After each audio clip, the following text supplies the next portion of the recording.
오늘 최후의 승리를 믿으며라는 제목으로 말씀을 나누겠습니다.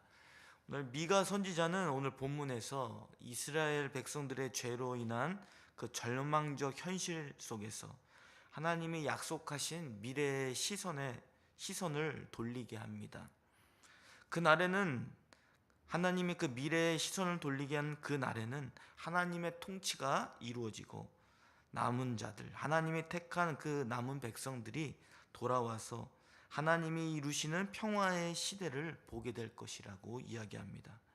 이것은 하나님의 심판이 끝이 아니라 회복의 과정임을 다시 한번 깨닫게 해주는 말씀이죠. 그래서 우리가 하나님의 자녀들이 이 말씀을 듣고 아무것도 안 하고 가만히 있는 것이 아니라 지금 절망적인 현실 속에서 현실만을 바라볼 것이 아니라 하나님이 가져다 줄 평화를 기대하며 하나님이 가져다 줄 최후의 승리를 기대하며 오늘의 현재를 믿음으로 살아가야 된다는 것을 교훈해 주고 있는 것입니다. 그래서 본문 1절에서 5절은 종말, 하나님의 최종적인 결과가 이루어지는 날이죠. 그래서 그때는 시온의 회복의 놀라운 소식을 선포하는 것을 보게 됩니다. 시온은 무엇입니까? 다윗의 왕조가 시작된 장소이죠. 언약궤가 안치된 거룩한 장소입니다. 그리고 솔로몬 성전이 세워진 거룩한 산이 바로 시온입니다. 그래서 시온을 이야기할 때는 상징적인 의미가 무엇일까요? 하나님의 임재하시는 구체적인 장소를 이야기합니다. 하나님이 함께 하신다는 증거가 시온 산에서 시온을 언급할 때에 표현되는 것이죠. 또한 이 시온은 또 다윗 왕조의 시작점인 것처럼 왕이 하나님의 통치가 실현되는 곳을 나타낼 때에 시온이라는 단어를 사용합니다. 그래서 시온을 통해서 왕이신 하나님의 통치가 실현될 미래의 모습을 그려주고 있는 것을 보게 됩니다. 성전이 있는 산, 그것이 시온이죠. 그 산들의 꼭대기에 하나님은 그 시온을 세우신다고 하십니다. 그리고 시온에 집중하면서 그 가운데 계신 하나님과 또 예배하는 백성들을 우러러 보게 할 것이라고 말씀합니다. 세상에서 가장 높아지고 다른 민족들마저도 그 하나님을 우러러 보며 시온을 바라보며 하나님의 길을 배우기 위해 몰려올 것이라고 이야기합니다. 예배하는 성전에서 하나님의 길을 가르쳐 말씀이 흐를 수 있게 하신다는 것이죠. 이처럼 시온은 하나님의 통치가 실현되는 중심지입니다. 예배의 중심지입니다. 그리고 하나님의 통치를 받기 위한 말씀을 배우는 중심지가 될 것이라고 말씀하고 있습니다.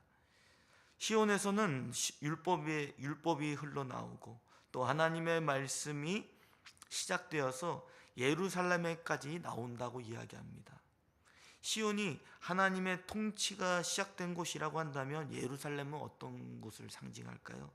그곳에는 이스라엘 백성들이 사는 도시가 아니겠습니까? 가장 가까이에서 하나님의 말씀을 받던 하나님의 백성들의 입에서 하나님의 말씀이 흘러나오게 될 것이라는 것을 상징적으로 표현해 주고 있는 것입니다. 그리고 시온에 모여든 모든 민족들이 이제 하나님께 나아왔을 때 하나님의 직접적인 심판을 받게 될 것이며 하나님은 온 민족을 대상으로 공정하게 재판할 것이라고 말씀합니다. 그래서 하나님이 이 땅을 다스리시는 참된 공의로우신 왕이심을 드러내시고 진정한 하나님으로부터 오는 평화를 선포할 거라고 말씀하고 있죠. 그래서 이제 그 평화로 인해서 그 포도나무와 무화과 나무 아래에서 결실한 것을 편안히 누리게 될 것이다. 하나님의 통치를 받는 모든 사람들이 그 편안함을 누리게 될 것이라고 이야기하는 것이죠. 이러한 하나님의 통치가 실현된 모습들을 보면서 하나님의 자녀들은 어떠한 반응을 하게 된다고 말합니까? 하나님의 통치를 바라보며 그 명령을 따라 영원히 행할 것이라고 말씀합니다. 이처럼 하나님은 이 세상 가운데 참된 통치자로서 우뚝 서게 될 것입니다. 우리는 말씀을 통해서 실현된 하나님의 그 통치의 모습을 상상하게 됩니다. 그러나 우리의 현실을 돌아보면 어떻게 됩니까? 하나님의 그 통치하심을 정말 믿으며 나아갈 수 있습니까? 우리가 그렇지 못하죠. 우리가 현실을 바라보게 될 때는 하나님이 이 땅 가운데 통치하시며 반드시 공의롭게 이루어 가실 것이라는 믿음을 갖지 못할 때가 있습니다. 그러나 하나님은 오늘 이 하나님의 통치가 시작된 모습들을 보면서 모든 사람들이 하나님을 우러러보게 되는 그 모습을 상상하게 하셨습니다. 그러면서 우리는 그런 청사진을 바라보며 하나님의 통치를 받는 하나님의 자녀답게 살아가야 된다는 것을 교훈해 주고 있죠. 그분의 말씀을 듣기 위해 오는 모습들, 왕이신 하나님의 가까이 있는 사람들이 누구였습니까? 예루살렘에 있던 하나님의 말씀을 듣던 하나님의 자녀들이었습니다. 그 실현된 모습을 보면서 그것이 가장 영광스러운 길이구나라는 것을 다시 깨닫게 되었을 것입니다. 우리는 하나님의 통치를 받는 하나님의 자녀인 줄 믿습니다. 모든 사람들이 하나님의 통치를 받게 될 것입니다. 지금은 하나님을 믿지 않는 사람들이 자신의 힘과 능력을 가지고 떵떵거리며 살아가는 모습처럼 보일지 모르지만 결국 하나님께서는 그들을 다 다스리시며 하나님을 우러러 보게 만드실 것입니다. 그렇다고 한다면 우리가 하나님의 말씀을 가장 가까이에서 듣고 있는 우리가 하나님의 그 영광스러움을 드러내야 될 줄 믿습니다. 그 하나님의 영광스러운 길을 드러내기 위해서 우리가 가장 가까이에서 하나님의 말씀에 순종할 수 있기를 바랍니다. 그 길이 가장 영광스러운 길임을 다시 한번 마음으로 새기며 다시 한번 하나님의 공의로운 통치를 받겠다라고 그 영광스러운 길을 걸어가겠다라고 결심하며 다짐하시는 저와 여러분이 되시기를 바랍니다. 이어서 본문 6절에서 8절은 시온으로부터 하나님의 통치가 실현될 때 남은 자인 하나님의 백성들이 회복의 역사를 경험하게 된다라고 이야기합니다. 하나님의 날이 임하게 되면 이게 대상들이 나오죠. 저는 자, 쫓겨난 자, 환난을 겪은 자들이 모여서 하나님이 그들을 택하여서 하나님의 남은 백성이 되게 하시고 그들을 강하게 하신다라고 말씀하고 있습니다. 이 쫓겨난 자들과 이 환난을 겪은 자들은 실질적으로 바벨론 포로로 끌려갔던 이스라엘 백성들을 상징할 것입니다. 또한 이 인간의 연약함과 상징을 나타내는 자녀들의 모습을 상징하고 있는 것이죠. 하나님은 이런 자들을 택하여 세우시고 하나님의 통치 가운데 그들을 강하게 만들 것이라고 약속하셨습니다. 이처럼 교회 공동체가 현실의 어려움을 딛고 일어설 수 있는 지점이 이 말씀이라고 생각합니다. 하나님이 강하게 하시고 하나님이 미래적 소망을 가져다 주시기 때문에 아무리 저는 자, 쫓겨난 자, 환난을 겪는 그런 상황 가운데 있는 자라 할지라도 이겨낼 수 있는 것이죠. 환난을 겪더라도 하나님이 우리를 선택하셔서 하나님의 통치를 받는 자녀답게 강하게 만드신다는 이 말씀으로 인해서 우리는 흔들리지 않을 수가 있습니다. 환난을 받는 것도 과거에 우리의 죄로 인한 결과임에도 불구하고 하나님은 다시 한번 우리를 일으켜 주시고 회개하는 자에게 힘을 주시는 분이심을 다시 한번 확인하는 이 말씀, 우리는 다시 한번 힘을 얻게 됩니다. 우리가 하나님께 돌아설 때 하나님은 우리를 강하게 하실 것입니다. 그리고 우리를 세워주십니다. 그래서 우리는 흔들리지 않습니다.